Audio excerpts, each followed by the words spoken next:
কপালে ভালো থাকে তো পার্লামেন্টে আসো, আলোচনা করে তোমরা সংবিধানটা সংশোধন না করে সংস্কার মেনে নাও। আর তা যদি না হয়, যে 70% লোক খাওয়ান দিয়েছে, প্রয়োজনে আমরা যদি সংসদে নিষ্পত্তি করতে না পারি, জাতীয় সংসদে রাজপথে ওই 70% লোককে নিয়ে আমরা আন্দোলন করে আমরা গণভোটের রায় কার্যকর করব।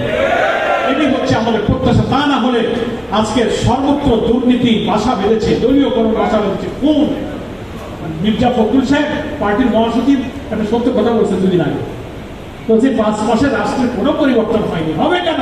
সব জায়গায় বিএনপির দলীয় লোক, জেলা পরিষদ, সিটি কর্পোরেশন, পৌরসভা, উন্নয়ন কর্তৃপক্ষ, এই ফ্যামিলি কার্ড, এই টিয়া কাবিকা, ইমামের ভাতা বরাদ্দ, এমপি আছে, তাতে কোনো গায়ে বাজাচ্ছেন না, ওনারা দলীয় লোক দিয়ে সেইগুলো চালা যাচ্ছে। তাহলে আওয়ামী লীগের সাথে আপনার কি পার্থক্য? শুধু ধরেন নামটা বদলেছে, চরিত্র একই আছে। সেই জন্য ফাঁসিবাদের পথে, সর্বনাশার পথে আপনাদের পা বাড়িয়েছেন। এখান থেকে ফিরে আসুন। জনগণের প্রত্যাশা হচ্ছে একটি দলীয়করণ মুক্ত সুন্দর বৈষম্যহীন রাষ্ট্র গঠন করা। আজকের এই সেমিনার থেকে যশোরের সংগ্রামী জনতাকে আমি বলবো যে আপনারা জনগণকে আগামীকালকে গণমিছিল 5 তারিখ থেকে 11 দল পরবর্তী কর্মসূচি ঢাকার পল্টন থেকে ঘোষণা হবে।